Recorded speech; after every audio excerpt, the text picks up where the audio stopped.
जय जय श्री सीताराम जी, काशी विश्वनाथ की जय हो। ठाकुर जी की कृपा बनी रहे। देखिए, हमारे जीवन में जो गृहस्थ आश्रम के बाद जो वानप्रस्थ आश्रम है वो बड़ा ही आनंदित है। इस समय ना तो हमें किसी तरीके की इच्छा रहती है और ना ही किसी चीज का लालच रहता है कि हमने ये मिल जाए तो ये करें।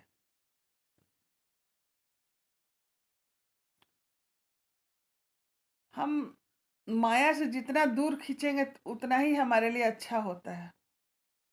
जब हम अपनी जिम्मेदारियों से मुक्त हो जाते हैं तो हमें अपने लिए भी कुछ सोचना चाहिए। जैसे ब्याह शादी होता है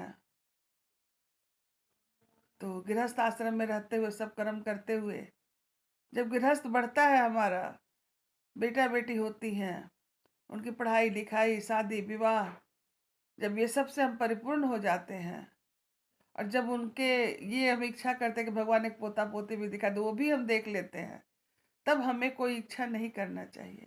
इसके बाद उनसे हमें दूरी बना लेना चाहिए। जितने हम माया से दूर जाएंगे उतने हमारे लिए अच्छा है। नहीं तो माया मरी न मन मुआ, मन मरा मर मर गया शरीर, माया कभी नहीं छोड़ती। उसके बाद हमें खुद ब खुद भगवान की तरफ अपने आप को मोड़ लेना चाहिए, भक्ति में, सत्संग में, भजन में, तीर्थ धाम पर।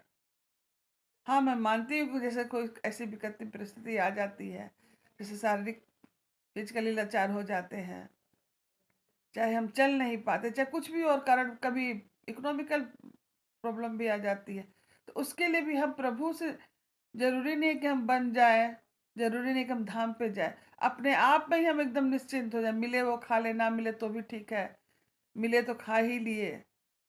राम राम राम राम जपते रहे, भजन कीर्तन करते रहे। आजकल तो इतना सोशल प्लेटफॉर्म है कि भजन कीर्तन, रामायण, सत्संग, भजन सब आता रहता है।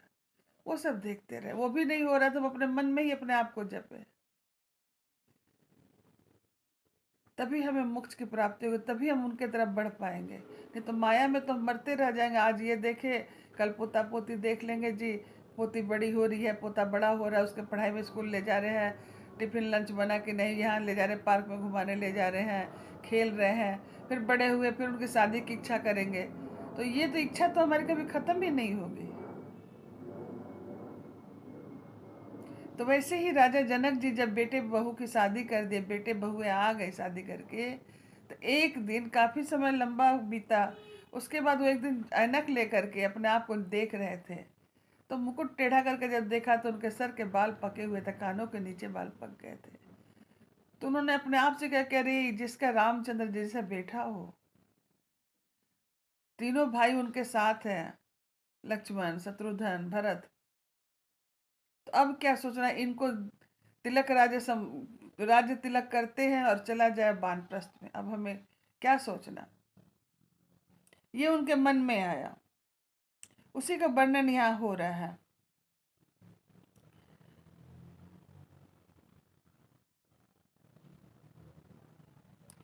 यह विचार उर आन नृपु, सुदन सुअवसर पाई, प्रेम पुलक तन मुदित मना, गुरहि सुनायहि जाय। यह मन में उनके विचार आता है और वो पुलकित होकर के मन ही मन बहुत आनंद होते हैं और अपने गुरु के पास, वशिष्ठ श्रृंगी ऋषि के पास हो जाते हैं।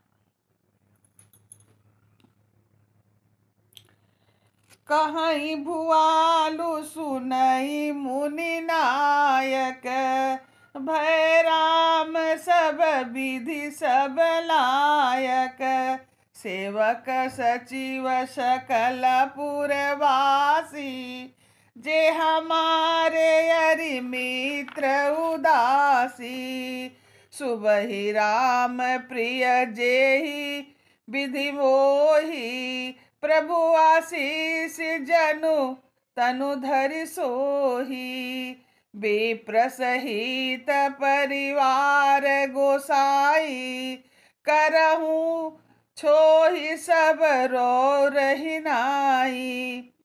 मतलब जब दशरथ राजा ये अपना विचार भगवान अपने गुरु को सुनाते हैं, श्रृंगी ऋषि को, तो बहुत ही खुश होते हैं। और सभी वो भी कहते हैं कि रामचंद्र जी वैसे ही प्रिय जैसे वो मुझको हैं। उनके रूप में उनका आशीर्वाद ही मानव शरीर धारण करके शोभित हो रहा हो। हे स्वामी, सारे ब्राह्मण परिवार से तो आपके ही समान उन पर स्नेह रखते हैं।